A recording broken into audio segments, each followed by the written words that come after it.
Hello गाईस, मी आज चाललो होतो आमच्या मावशीच्या गावाला. जाते वेळेस बघा रस्ता कसं होतं म्हणून दाखवतो या. हे बघा रस्ता कसं आहे गाईस. 2.5 वर्ष झालं अजून पण रस्ता नाही बनला गाईस. कमेंट.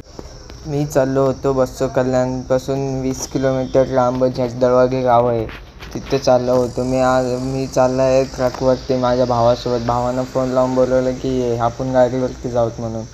जातो वेळेस नजारा बघा गाईस, कसं खूप भयंकर नजारा होता. पीस थांडा होता, थांड्याचं नाव माहीत नाही. हे बघा मी मुरबीमध्ये एंट्री झालो बघा, कसं होतं बघा पीसफुल. बघून मी म्हटल्यावर असं एक उन्हाळ्याच्या दिवसात असली थंड जागा राहावं लागेल. पुरा पीस होतं गाईस. आलो बघा मुरबीमध्ये. कसं होते बघा ट्रॅफिक मस्तमध्ये. सर्कल बघा सर्कल.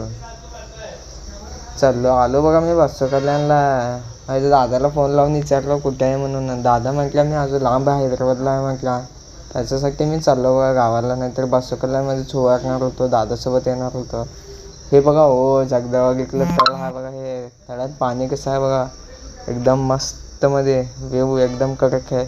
मी चाललो होतो आता घरला. हे घरचा रस्ता कसा आहे बघा गाईस, दाखवतो मी. शेतात घर आहे, घरचा रस्ता बघा.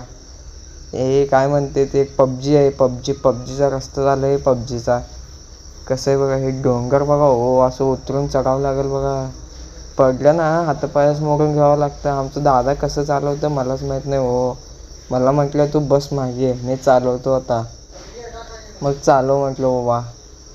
असं एक काय म्हणते तुम्ही रिअल लाईफची गेम दिसते बघा. हे बघा कसं जावं लागेल ब्रिजवर ना, आणि पाणी खालून पाणी वरून ब्रिज.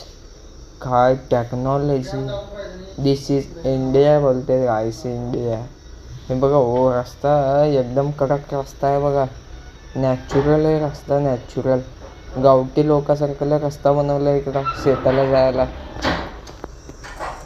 पावसाळ्यात ना मी पाय चिखल करून घेऊन जातो बघा असंच घरला आंघोळीला. ते कसलं भारी रस्ता आहे बघा. हे अजून वाढलंच नाही बघा पावसाचं पाणी. चिखल केवढा आहे बघा. काय राव, काय गव्हर्मेंट काही रस्ता बनवून देत नाही, काय नाही. इथले लोकांना अडवलेत इथून रस्ता नाही बनवायचं म्हणून. त्याच्यासाठी रस्ताच बनत नाही बघा किती दिवस झालं. 5-6 वर्ष झालं रस्ताच नाही बनला. आम्ही 5-6 वर्षांना असंच फिरतो बघा मावशीच्या गावाला यावं म्हटल्यावर अंगाला काटा येतात बघा. इथून जायचं म्हटल्यावरच मला. आम्ही राहतोय सिटीमध्ये, कमलापूरमध्ये. त्याच्यासाठी इकडे यायला